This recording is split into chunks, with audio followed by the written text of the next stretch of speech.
بسم الله الرحمن الرحيم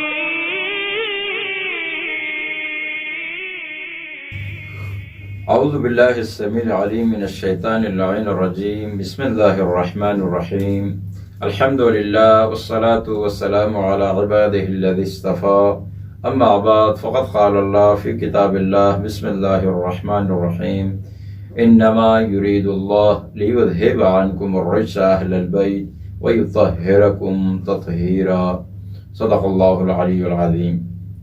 ناظرین کرام، السلام علیکم ورحمۃ اللہ وبرکاتہ۔ درس تفسیر آیات اہل البیت کے ساتھ آپ کی خدمت میں ایک بار پھر حاضر ہو رہے ہیں۔ اس سے پہلے کہ ہم سلسلہ کلام کو آگے بڑھائیں، آج عید غدیر ہے۔ آج بہت عظیم دن ہے اور سب سے بڑی عید آج ہی ہے، لہٰذا اس مناسبت سے آپ تمام موالیان حیدر کرار کو اور عاشقان ائمہ طاہرین علیہ الصلوۃ والسلام کو ہدیہ تبریک پیش کرتا ہوں اور اللہ تبارک و تعالیٰ سے دعا کرتا ہوں کہ اللہ تبارک و تعالیٰ ہمیں غدیری شیعہ بننے کی توفیق عطا فرمائے اور صحیح معنوں میں اپنے وجود پر ولایت علی کو نافذ کرنے کی توفیق عطا فرمائے۔ ناظرین کرام، جیسا کہ آپ کو معلوم ہے کہ ہماری جو گفتگو ہے وہ ان آیات کی تفسیر کے بارے میں ہے کہ جو اہل بیت عصمت و طہارت کی شان میں نازل ہوئی ہیں، اور اس کے حوالے سے ہماری گفتگو جو تھی وہ آیت تطہیر کے حوالے سے جاری تھی، اور انشاءاللہ الرحمن آج کا جو پروگرام ہے ہمارا وہ دو حصوں پر مشتمل ہوگا۔ ایک حصہ جو ہے وہ اس میں ہم آیت غدیر کے حوالے سے صرف ان آیات کا ایک نام لیں گے اور تھوڑا سا ان کی جانب اشارہ کریں گے کہ جو اہل بیت کی شان میں نازل ہوئی ہیں اور عید غدیر میں مولا امیر المومنین علی علیہ الصلوۃ والسلام کی ولایت کے حوالے سے جو ہے نا نازل ہوئی ہیں۔ اور پھر دوسرے حصے میں جیسے کہ ہم نے پچھلے درس میں گفتگو کی تھی آیت تطہیر کے بارے میں، آج بھی انشاءاللہ الرحمن اسی سلسلے کو ہم جو ہے آگے بڑھائیں گے۔ تو جہاں تک پہلا سلسلہ ہے، یوں تو بہت سی آیتوں کے بارے میں یہ کہا جاتا ہے کہ یہ غدیر کے بارے میں نازل ہوئی ہیں، لیکن میں آپ کو سورہ مائدہ کی طرف لے کر جاؤں گا کہ سورہ مائدہ کی تیسری آیت آپ دیکھیے، تیسری آیت کو لیجئے تو وہ بھی امام علی علیہ الصلوۃ والسلام کی شان میں نازل ہوئی ہے۔ پھر آیت نمبر 55 کو لیجئے، 56 کو، یہ بھی اہل بیت عصمت و طہارت کی شان میں نازل ہوئی ہے۔ آیت نمبر 67 جو ہے وہ بھی غدیر کے متعلق جو ہے نا نازل ہوئی ہے۔ تو آپ اگر جا کر جو ہے یہ دیکھیں گے تو 3 نمبر کی آیت اور یہ 67 نمبر کی آیت یہ بالکل غدیر کے متعلق ہیں۔ آیت نمبر 3 جو ہے، آیت نمبر 3 میں اللہ تبارک و تعالیٰ نے ارشاد فرمایا ہے کہ اليوم یئس الذین کفروا من دینکم فلا تخشوهم واخشونی۔ اس میں اللہ تبارک و تعالیٰ نے ارشاد فرمایا کہ الیوم، آج وہ دن ہے۔ الیوم پر جو یوم دن کو کہا جاتا ہے، جو الف لام یہاں پہ آ گیا تو اس کا مطلب ایک خاص دن۔ وہ خاص دن کون سا ہے؟ روایات سے ثابت ہے انشاءاللہ۔ جس دن ہم اس آیت پر گفتگو کریں گے اور اس کی مکمل تفسیر ہم بیان کریں گے تو وہ پھر انشاءاللہ الرحمن یہ ساری چیزوں پر گفتگو کریں گے، لیکن فی الحال جو ہے صرف ترجمے کی حد تک جو ہے یہ عرض کرنا چاہ رہا ہوں۔ الیوم، آج کا دن، یعنی یہ غدیر کا دن جو ہے وہ یئس الذین کفروا، وہ دن ہے کہ جس دن کفار مایوس ہو گئے، دین سے مایوس ہو گئے۔ کل بھی ہم نے کچھ جو پروگرامات میں آئے اور جو ہم نے پشتوں میں پروگرامات وغیرہ کیے تو اس میں میں نے یہ گزارش کی تھی اور عرض کیا تھا کہ سوال یہاں پہ یہ پیدا ہوتا ہے کہ عید غدیر ہی کے دن میں اور ولایت امیر المومنین علی علیہ الصلوۃ والسلام ہی کے اعلان کے ساتھ کیوں جو ہے کفار مایوس ہوئے ہیں؟ کیوں ان کو جو ہے نا وہ دین سے مایوس ہو گئے کہ اب جو ہے نا دین کے بارے میں ہم کچھ نہیں کر سکتے. تو یہ ایسا کیوں ہے کہ غدیر کے دن؟ تو ناظرین کرام، کل میں نے عرض کی تھی کہ یہ اس وجہ سے ہے کہ تاریخ اسلام کو آپ اٹھا کر دیکھیں، سیرت النبی کو جو آپ اٹھا کر دیکھیں، تو جب سے اسلام کا آغاز ہوتا ہے اس دن سے امیر المومنین علی علیہ الصلوۃ والسلام نے دین کی نصرت کرنا شروع کی ہے اور دین کو سربلند اور سرفراز کرنا شروع کیا ہے. اور دوسری طرف اس کی وجہ کیا ہے؟ ایک وجہ یہ ہے کہ حضرت محمد مصطفیٰ صلی اللہ علیہ وآلہ وسلم نے حضرت علی علیہ الصلوۃ والسلام کی تربیت کی ہے اور ان کو سارے وہ گر جو ہے نا حکومت کے اور وہ سارے اصول جو ہے وہ سکھائے ہوئے ہیں. لہٰذا ان کو پتا ہے کہ پیغمبر اکرم صلی اللہ علیہ وآلہ وسلم نے کیسے حکومت کرنی ہے، دین کو آگے کیسے پھیلانا ہے، دین کی تفسیر کیسے کرنی ہے، قرآن کی تشریح اور قرآن کی تفسیر کیسے کرنی ہے، یہ ساری چیزیں جو ہے وہ ہے. اور پھر حضور اکرم صلی اللہ علیہ وآلہ وسلم نے حضرت علی علیہ الصلوۃ والسلام کو مختلف میدانوں میں آزمایا ہے. مثلا جو ہے خیبر کے میدان میں آپ دیکھیے کہ سارے لوگ جو ہیں وہ ہیں. چلیں دعوت ذوالشرح میں دیکھ لیں. دعوت ذوالشرح میں دیکھیے کہ سب پیغمبر اکرم صلی اللہ علیہ وآلہ وسلم نے لوگوں کو دعوت دی، اپنی رسالت کا اعلان کیا اور یہ ساری چیزیں کی، تو سکوت اور سناٹا چھایا ہوا تھا. کوئی بندہ یہ اعلان کرنے کے لیے تیار نہیں تھا، لیکن حضرت علی علیہ الصلوۃ والسلام نے اس ماحول کو تبدیل کر دیا اور اٹھ کر خود جو ہے وہ نصرت کا اعلان کیا. تو یہاں سے دیکھیے کہ حضرت علی علیہ الصلوۃ والسلام نے اس جو فضا بنی ہوئی تھی، جو ماحول بنا ہوا تھا، اس کو توڑا. پھر آپ دیکھیے کہ شب ہجرت جو ہے وہ سارا منصوبہ کفار نے بنایا ہوا تھا کہ آج پیغمبر اکرم صلی اللہ علیہ وآلہ وسلم کو شہید کر کے پھر جو ہے نا ہم جو ہے نا اس کے دین کے راہ میں حائل ہو جائیں گے اور یہ دین ادھر ہی جو ہے نابود ہو جائے گا. لیکن پھر ان کا جو مسئلہ خراب ہوا وہ حضرت امیر المومنین علی علیہ الصلوۃ والسلام ہی کی وجہ سے یہ سارا جو ہے نا خراب ہوا. جنگ احد میں دیکھیے، جنگ احد کے اندر جو ہے ہم دیکھتے ہیں کہ جنگ احد میں بھی دیکھیں سارا معاملہ جو ہے نا وہ کفار کے حق میں آ گیا تھا. پھر امیر المومنین علی علیہ الصلوۃ والسلام نے وہ بگڑی جو ہے اس کو سنوار دیا. خیبر میں آپ دیکھیے 39 دن تک اسلام جو ہے وہ جاتے رہے اور اسلامی فوج کو جو ہے نا مایوسی ہوتی رہی. کفار اور یہودیوں کا جو ہے حوصلہ بڑھتا رہا، لیکن حضرت علی علیہ الصلوۃ والسلام جب گئے تو وہ جو ہے نا سرفراز لوٹے اور سربلند لوٹے اور انہوں نے وہ جو پورا جو ہے خیبر کا قصہ ہے. اسی طرح ہر موڑ پر آپ دیکھیں تو حضرت علی علیہ الصلوۃ والسلام جہاں پر گئے ہیں انہوں نے دین کو سربلند کیا ہے، دین کو سرفراز کیا ہے، دین کی انہوں نے صحیح اور حقیقی تصویر پیش کی ہے. یہی وجہ ہے کہ آج جب مولا امیر المومنین علی علیہ الصلوۃ والسلام کی ولایت کا اعلان کیا گیا، غدیر کا اعلان، غدیر میں جو ہے نا پلانوں کا ممبر بنا کر اعلان کیا گیا، تو اس دن جو ہے وہ سارے لوگوں کی جو ہے وہ امیدیں جو تھیں ان پر پانی پھر گیا کہ اب تو یہ وہی علی علیہ الصلوۃ والسلام ہے کہ جو نبی جیسا ہے. صحیح ہے. جیسے سورہ برات میں بھی تھا کہ سورہ برات کی تبلیغ کے لیے پیغمبر اکرم صلی اللہ علیہ وسلم نے ایک صحابی کو بھیجا، تو وہ صحابی کچھ ہی دور گیا ہوگا کہ جبرائیل امین نازل ہوئے اور اللہ کا پیغام پہنچایا، وحی الہی لے کر آئے کہ قرآن پہنچانے کی، سورہ برات پہنچانے کی ذمہ داری یا آپ کی ہے، آپ پہنچا سکتے ہیں، اجازت آپ کو ہے، یا پھر ایسے ہے اور رجل من کا، یا جو ہے ایسا بندہ ہونا چاہیے کہ جو آپ میں سے ہو. تو اس چیز کو بھی دیکھیں، یہاں پر بھی جو نبی جیسا ہو، یعنی نبی نے اس کی تربیت کی ہے، نبی کے خاندان سے بھی ہے، ہر حوالے سے ہر مقام پر حضرت علی علیہ الصلوۃ والسلام نے مکمل جو ہے دین کو بچایا ہے، دین کا دفاع کیا ہے، نبوت کو بچایا ہے، نبوت کا دفاع کیا ہے، توحید کو بچایا ہے، توحید کا دفاع کیا ہے، یہ ساری چیزیں.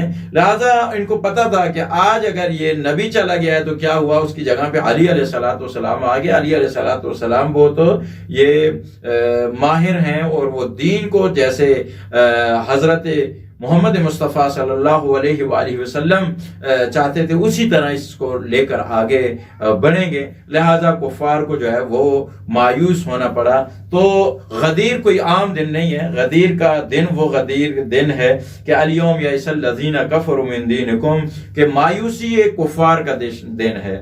ناظرین کرام، اگر ہم سب شیعہ سنی سارے مسلمان یہ اتفاق کر لیں، یہ اتحاد کر لیں کہ ہم لوگ جو ہے غدیری اسلام کو نہج البلاغہ کی روشنی میں اور دیگر فرامین کی روشنی میں ہم اس کو فالو کرنے لگیں گے، تو آج بھی ہمارا دشمن جو ہے وہ یہود و نصارہ کی شکل میں ہو، کفار و مشرکین کی شکل میں ہو، جس شکل میں بھی ہوگا وہ سارے کے سارے مایوس ہو جائیں گے۔ لیکن چونکہ ہم نے غدیری اسلام کو نہیں لیا اور ہم نے غدیری اسلام سے ہٹ کر دوسری طرف سے اسلام کو لینا شروع کر دیا، جس کی وجہ سے ہمیں مسائل کا سامنا ہے۔ تو آج کا دن جو ہے کی خصوصیت یہ ہے کہ غدیر کا دن مایوسی کفار کا دن ہے، ایک۔ دوسرا، الیوم اکملت لکم دینکم، تو الیوم اکملت لکم دینکم، آج کا وہ دن ہے کہ جس دن دین مکمل ہو گیا۔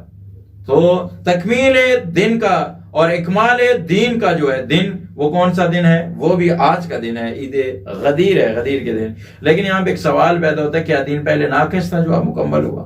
یہ ہو سکتا ہے کہ اللہ تبارک و تعالیٰ کا دین جو ہے نا یہاں پہ ناقص ہو، تو اس کا جواب یہ ہے کہ یہاں پہ آیت آپ کو بتا رہی ہے الیوم اکملت لکم، تمہارے لیے دین میں کوئی قصور نہیں ہے، اللہ کا دین شروع سے ہی کامل ہے، اور اللہ رب العزت کے علم میں کوئی اس تبدیلی نہیں آتی ہے۔ اللہ رب العزت کو ساری چیز اکملت لکم، تمہارے لیے یہ دین جو ہے نا مکمل ہو گیا ہے۔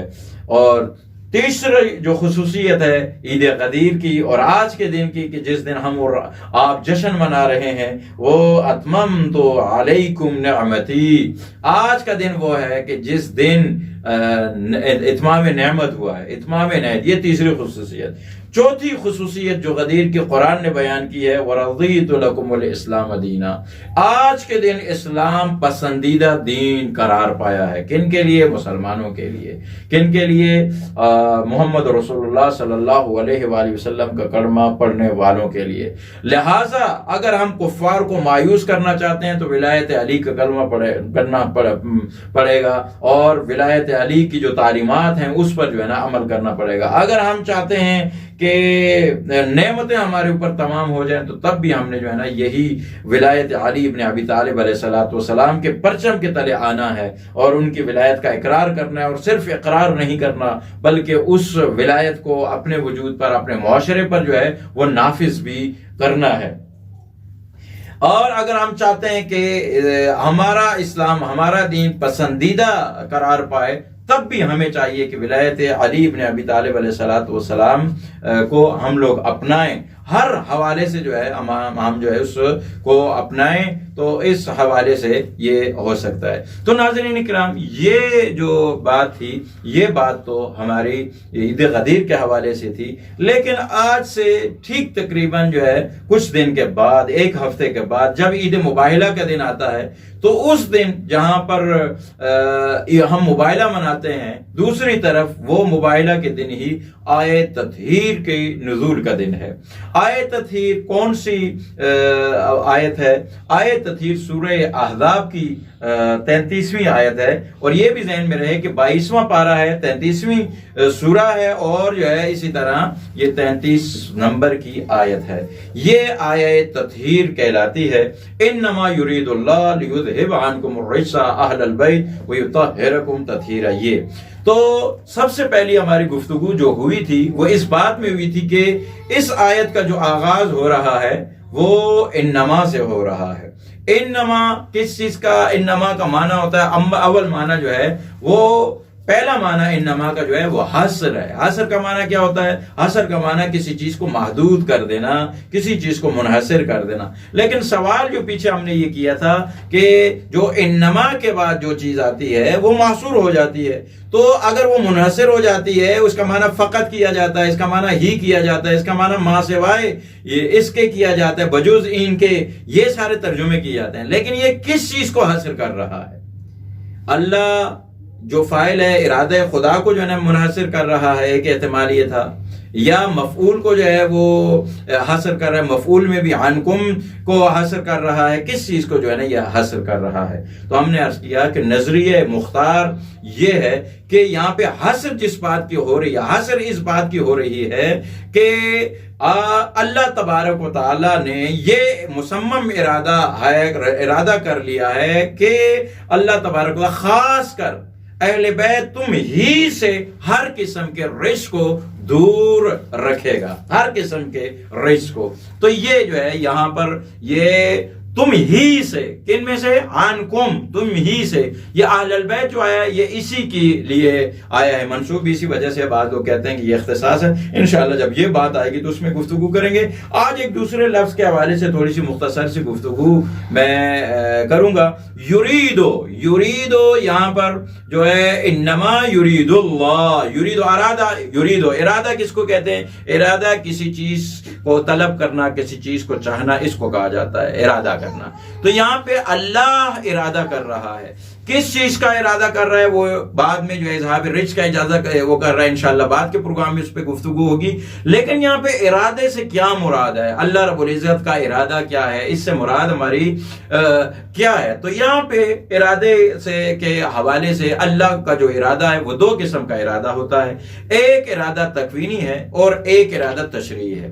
تکوینی ارادہ کس کو کہتے ہیں؟ تکوینی ارادہ اس کو کہتے ہیں کہ جو ایک ہی بندے کے ساتھ جو اس کا اپنا ارادہ ہوتا ہے، خدا کا اپنا ارادہ ہے اور وہ ہو کر رہتا ہے، اس کے اندر کوئی فاصلہ نہیں ہوتا اور وہ یقینی ہوتا ہے، اس کے اندر جو ہے نا کسی قسم کی جو ہے نا وہ نہیں ہوتی۔ تو اس کو کہا جاتا ہے کہ یہ ارادہ تکوینی ہے۔ جیسے اللہ رب العزت کہتا ہے کہ کن فیکن، تو یہاں پہ جو ہے نا یہ ارادہ جو ہے یہ تکوینی ارادہ ہے، اس میں چونکہ ایک ہی بندہ کرتا ہے۔ لیکن تشریعی ارادہ کس کو کہتے ہیں؟ تشریعی ارادہ اسے کہتے ہیں کہ وہ میرے ہاتھ میں نہیں ہے، میں جو ہے دوسرے سے اس چیز کو طلب کرتا ہوں، تو یہ ارادہ تشریعی کہلاتا ہے۔ تشریعی انشاءاللہ اسی چیز کی ہم مزید وضاحت کریں گے، لیکن صرف آج اتنا یاد رکھیں کہ آیت میں جو ارادہ ہے یرید اللہ، یہاں پہ آیت میں ارادہ تکوینی مراد ہے، تشریعی ارادہ مراد نہیں ہے۔ تکوینی یعنی خاص ارادہ ہے جو تخلف پذیر نہیں ہے، اور اللہ رب العزت کا ارادہ یعنی وہی فعل اللہ رب العزت کون کہہ دے فوری طور پر ہو جاتا ہے۔ اللہ رب العزت جو کچھ بھی کرے اس کے اندر جو ہے نا یہ نہیں ہے کہ اللہ رب العزت نے اہل بیت عصمت و طہارت کی تشریعی ارادہ کیا ہو اور ان کا وہ کہا ہو، بلکہ اللہ رب العزت نے یہ جو ہے ارادہ کیا ہے اور اس ارادے کے اندر کسی قسم کا جو ہے وہ تخلف پذیری نہیں ہے۔ جو اللہ نے ارادہ کیا تو گویا اسی وقت ہو گیا، وہ اذہاب الرزق کا وہ کیا تو اذہاب الرزق کا جو ہے وہ وعدہ جو ہے ہو چکا ہے۔ تو ناظرین کرام، آج ہم نے دو آیتوں کے حوالے سے آپ کے سامنے گفتگو کی۔